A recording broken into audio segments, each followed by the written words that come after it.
Hello everyone. So in the previous video, I have asked you all a few questions. The questions like why do some companies fail while others succeed? How Hindustan Motors has dominated over the decade? How Apple managed to bounce back from near obsolescence and why Indigo is outperforming other airlines? How is this all happening? So today in this video, we are going to answer all these questions through one powerful concept in strategic management, which is competitive advantage. So first of all, competitive advantage means a company's ability to perform better than its competitors, right? And not just performing better, but also performing better for a longer period of time, right? So the key here is to keep performing better, because you can reach to a certain level to achieve that success, but it is very hard to maintain yourself on that level. Now, how to achieve this advantage? This advantage, it usually comes from three factors: lower cost, unique products, or focusing on a specific market. So what I'm trying to say here, that a company, to achieve its competitive advantage, to perform better than its competitor, it has to at least have one of these. So it can either have the lowest cost in the market, right? Or maybe it is providing a product which is so unique that no company, no competitor can actually provide it. Or maybe you're focusing on a specific market so that not everyone can be a competitor. So companies that build and sustain this advantage, they basically succeed. But those who fail to adapt the changing needs of the customer, changing trend of the market, they usually fail. Now let's try to understand all these cases one by one. So first of all, let me answer the first question, that why do some companies fail and others succeed? So the answer is that successful companies, they keep on innovating. They do not just stick to their one product that they have already introduced. No, they keep on innovating its products. They try to understand that with the changing needs of the time, every customer that they have created is going to need something more, is going to need something new. So they keep innovating, right? They do not just stand where they are right now. They keep on moving. And the companies that resist change, that do not understand this changing trend of the market, the companies that do not upgrade technology, they basically fail. So to summarize, I can say it's not just about strategy, it's about the execution and adaptability. Now moving to our case second, Hindustan Motors. So for like decades, it has dominated the Indian automobile market with the Ambassador car.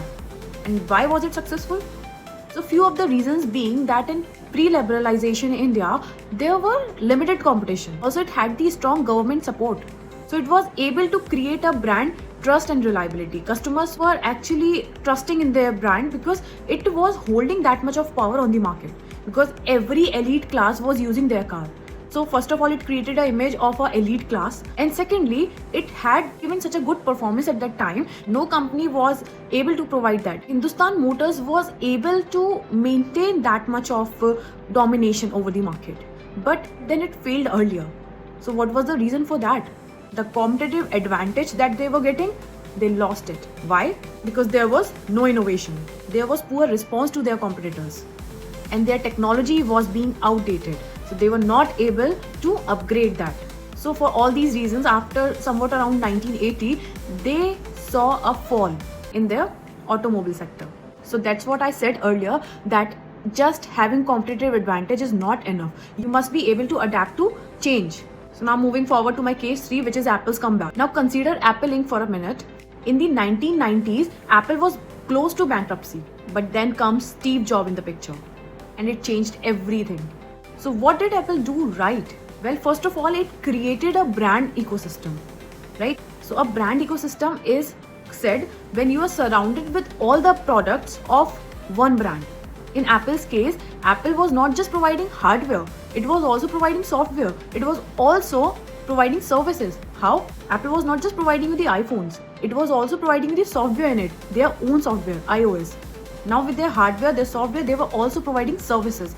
Let's just say Apple Music. So you don't have to use another app. You can just go on clicking the Apple's Music app, right? That's how a brand creates its ecosystem. So their customers don't have to go to any other brand. So it kept focusing on innovation. That's why Apple came back into the picture. So what do we learn here? That innovation and clear strategy can rebuild your competitive advantage, right? Even if you have lost that, you will be able to rebuild it through innovation and clear strategy. Now remaining is our case 4th, which is Indigo Airlines. While many airlines struggled at that time, Indigo kept on growing. How? First of all, it provided low cost model. It had in some way created a cost leadership on the market. They had such a strong cost control over the market that every airline, no matter how good they were, their cost in comparison to Indigo were not feasible. Their operations were so efficient that it somehow created a dominance over the market. So while competitors were facing losses, Indigo maintained profitability.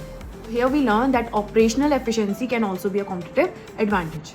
So let's just quickly discuss an example from our daily life. Let's consider a small tea stall on the roadside and a premium cafe like Starbucks, right? So they both are succeeding, but how?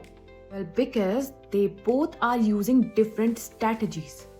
At one hand, a tea stall is providing low cost and quick services, while on the other hand, the Starbucks is providing the good ambience, a premium experience. They are different kind of people, and these both are serving the need of these different peoples in a different way. So here the competitive advantage is different strategies. That's why they both are succeeding.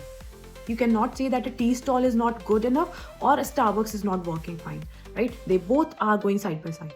So here for both of them, the competitive advantage is different strategies. Let's just take another example. Say your nearby Kirana store versus the supermarket apps. Say Blinkit. Both are having their own benefits, such as Kirana store, they provide you personal relationships, right? So on the basis of that personal relationship, you might be able to have some credit सुविधा. आज नहीं है, ठीक है, मेरे account में लिख लेना, मैं कल दे दूंगा इसके पैसे. So and so. But on the other hand, the Blinkit app is providing you such convenience that even if you need a few of things, you will be able to get it without going out, right? You don't have to change your clothes. You don't have to leave your comfort zone. All you have to do is just lie on your couch, find the products that you need and click order, and it will reach to you in no time also. How convenient is that? But on the other hand, a Kirana store can really provide you those personal terms. And there are many of the times that our parents, even the generation before us, does not prefer to move to app. Here, the advantage comes from understanding the need of the customer, right? So competitive advantage basically is a key to long-term success. But then it is not permanent. It has to be continuously improved, right? Companies can only keep on succeeding if they innovate, if they adapt, and if they are able to deliver value better than their competitors. And they fail if they stop evolving.